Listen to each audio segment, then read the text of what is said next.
Hello，大家好，我是叮当狗，欢迎你回到我的狗窝哦。上期在朋友开路的西安3天2夜重访之旅中，我们不仅在回民街把本地人认知的美食炫到要吃健胃消食片，还逛了2022年开放的考古博物馆和长安12时辰。还没看的宝子可以去回顾一下哦。这集下期老规矩，还是美食美景，走起！第二天上午逛完长安12时辰，朋友说带我去吃这次来我唯一点名要吃的葫芦头。去的是他妈妈时常会去的老店春发芽。20年的时候看电视剧《庄台》里面，张嘉译吃葫芦头泡馍那是一个香啊！从此葫芦头这个馋虫就在我肚子里住下了。这次来西安，高低得把它办了。葫芦头其实就是肥肠，对有些人来说是黑暗料理，对我这种肥肠爱好者却是向往不已啊！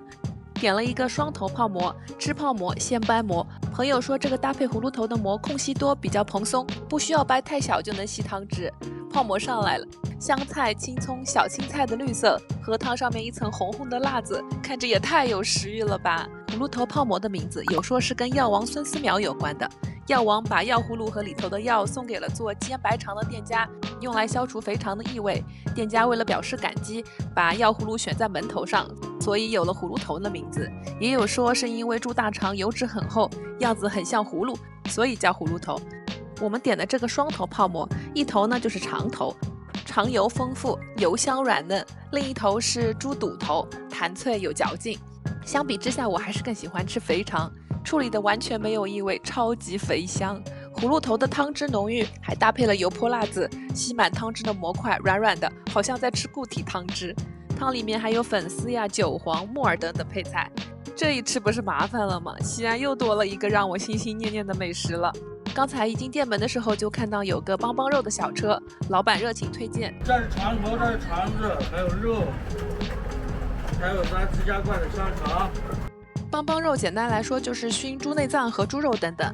最早卖货人会背着木箱，拿着木帮沿街叫卖，所以有了帮帮肉这个名字。我们点的是个拼盘，配了一个酸辣的蘸碟，蘸着吃更解腻。肠和肉都是提前卤过再熏的，嚼起来不费劲，而且有烟熏的香味。我这个肥肠爱好者还是最喜欢里面的猪肠，肠油洗得比葫芦头泡馍里的更干净一点，少点油不会太腻，能多吃几口。朋友太给力了，还从隔壁的老肖家水盆羊肉那里弄了碗清亮亮的水盆羊肉过来。看过长安12时辰的，很难不对张小静吃的水盆羊肉动心吧？水盆的汤相比泡馍的清透很多，调味偏清淡一些，但也是很鲜很美的。再搭配带着茴香香味的月牙饼，吃着太爽了。吃完饭在朋友家玩了一会儿，出来居然已经是日落时分了。沿着大唐不夜城的步行街，一路就能走到大唐芙蓉园门口，街两边都是各种铺子，路中间还有雕塑。这个贞观之治雕像群会配合真人表演，非常吸睛。今日突厥数秦边疆，民不聊生。如今朕征战归来，天下安定，我兵家之事，万不可懈怠。另一个雕像群叫防谋杜断，又到了边学边玩长脑子时间了。查了一下，原来这是个成语，防指房学龄，杜是杜如晦，两个人都是唐朝公认的贤相。防谋杜断是形容能人之间的合作。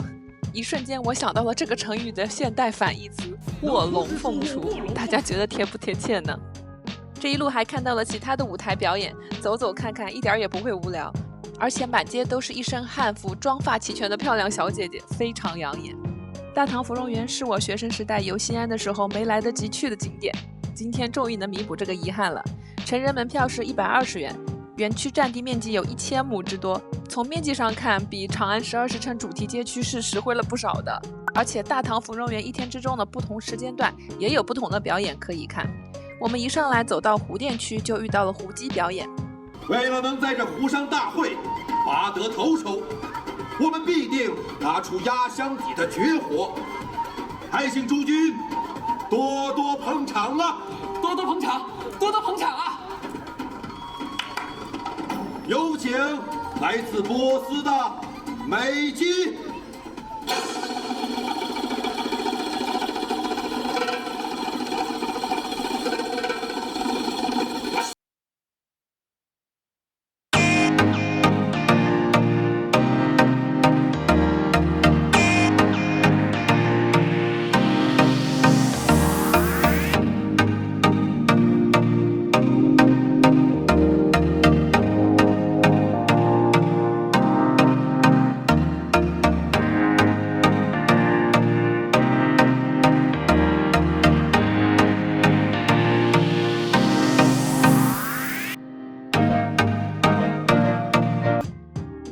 来伴着越来越浓的夜色，步行到大唐芙蓉园中心，就能看到全园最主要的仿唐建筑群之一紫云楼。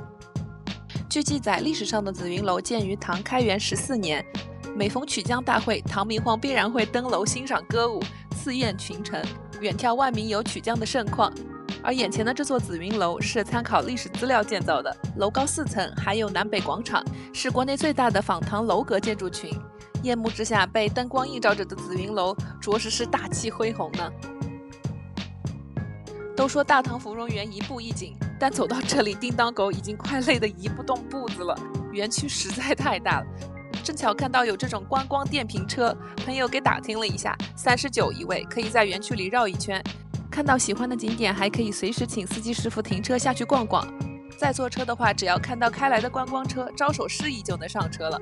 而且车上还有景点介绍的广播。右手边的就是全园最高点乌鱼台，这里是园区的佛教文化区，登高远眺，可将全园美景尽收眼底。这39块钱不光提高了观光效率，还保住了我的狗腿，花得值啊！车开到白月龙涌这里，司机师傅说这里亭台楼阁都有，建议我们下去逛逛。景色果然是很不错，走到湖中栈桥上，芙蓉湖四周的建筑一览无余，灯光的倒影化成一湖红橙黄绿的潋滟，美景自然是人人都爱。湖边聚集了好多汉服小姐姐，都在打着灯拍美照呢。最后一站来到紫云楼湖对面立人形雕塑这里，远远看到紫云楼前的水幕灯光秀刚好开始了。这场灯光秀感觉是这一晚夜游芙蓉园的最高潮了。光是在湖对岸看着就觉得这个表演的效果无比震撼，真的不输迪士尼。紫云楼灯光、水幕、电子屏、舞者、音乐全都融合在一起，演绎出了盛唐的雍容和气度。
湖对面的水幕灯光秀如火如荼，立人行这边又开始了情景舞蹈表演，主打一个精彩纷呈，光看表演就让你看回票价。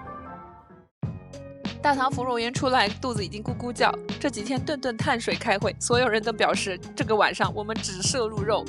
于是朋友就带着我们在西安华丽丽的吃上了老北京铜锅涮羊肉。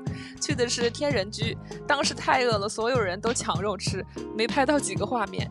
他家这个宫廷秘制芝麻酱有点东西，我自己只加了点辣子和葱花香菜碎。刚开始我还心想，一人一碗这么大的芝麻酱，咋可能用得完嘛？没想到涮肉蘸这个咸香顺滑的芝麻酱特别带劲儿，吃到最后碗底都快被我蘸干净了。牛羊肉我们最开始点了不少种类，但是吃下来，鲜切的羊肉和牛肉明显口感更嫩，鲜味也更明显，而且这里的羊肉没什么膻味，后面就专逮着鲜切炫，这下可把肉吃过瘾了。明天就要撤了，朋友可不会轻易放我在酒店里面睡觉虚度光阴，大晚上把我们抓出来吃宵夜。去的是3511夜市，到地方的时候已经10点多，有些摊档都打烊了。经过优麦精酿，朋友说他有时候周末会到这个精酿啤酒店小酌一下，感觉还挺好喝的，还有各种果味精酿可以选。叮当狗平时是不喝酒的，但是果味啤酒是啥味儿，一下给我整好奇了。点了一杯凤梨百香果和一杯西柚小麦，还能打包带走，放在塑料杯里，看着特别像奶茶之类的小甜水。拿上精酿啤酒到旁边的阿记烧烤，点上3、5肥瘦相间的烤肉串，跟朋友聊天喝小酒，这应该算是人生的一大快意时刻了吧。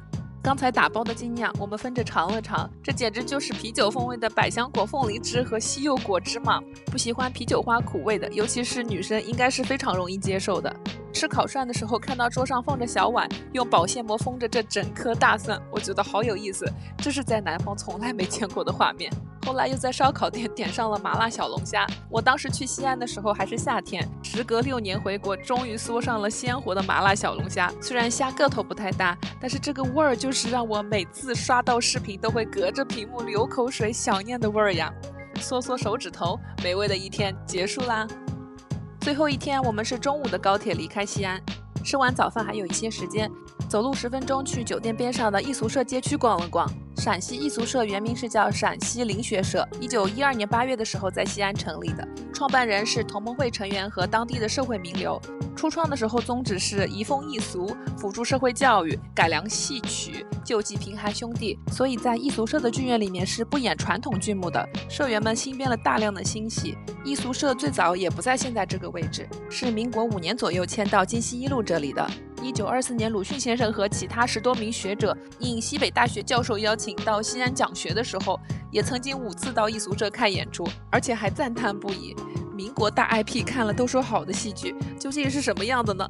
有没有看过的宝子说说看，值不值得我下次重放的时候安排一场呢？艺俗剧院后面的广场上有个露天剧场，看着也是相当气派。同一片广场下到地下还有个东邦哥艺术街区。东邦哥听着我以为是哪位大哥的名字呢，查了才知道，在陕西方言当中，东邦哥就是东边的意思。整个艺术街区复原了上世纪80年代老西安各类饮食、娱乐、百货等等特色传统的铺子。我在小红书上刷到的时候，觉得这是个网红打卡地，没抱太大的期望。没想到这个不需要门票的地方还挺有意思的，刚进门就是一整墙的小电视，是有点子震撼的哦。里头面积还挺大，有好多怀旧店铺，而且细节上做得不错。这个放映厅外面有卖票的窗口，走到里头还真有座椅、屏幕和放映机。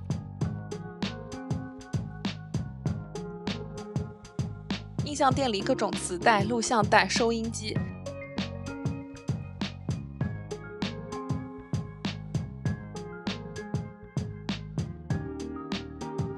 小卖部外面的冰柜里有我小时候吃的奶提子、娃娃头之类的冰激凌。印象最深的是这个小学教室，走过去的时候正好开始放眼保健操的音乐，这简直是回忆杀暴击啊！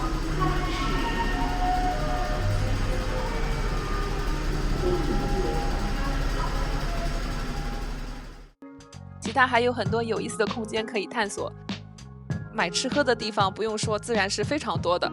甚至还有个国瑞陈列馆，可以长脑子，了解陕西美食、文坛等等。这么个免费的怀旧艺术街区，如果在附近的话，感觉过来逛逛是不会亏的。在西安北高铁站等发车的时候，发现站里面有西安当地品牌的奶茶店茶话弄，这几天经常看到，但是还没来得及喝，没想到离开前还有机会。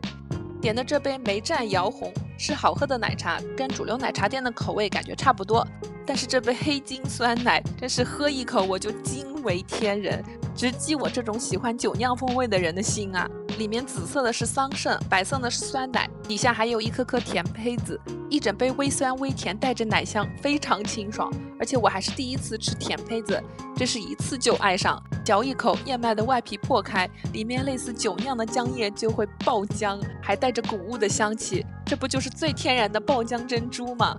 总之我就是爱惨了，老天太残忍了，为什么让我在走的时候才喝到这一杯？能喝到的宝子真的替我多喝几杯吧。好啦，这就是3天2夜朋友带路逛西安的全部内容啦。叮当狗当时是夏天去的，这会儿剪视频的时候已经又在期待下次再访了。大家有没有其他西安推荐的好店或者私藏的美食呢？记得留言区告诉我哦。那么我们下期再见，我是叮当狗，喜欢我的视频记得关注订阅哦。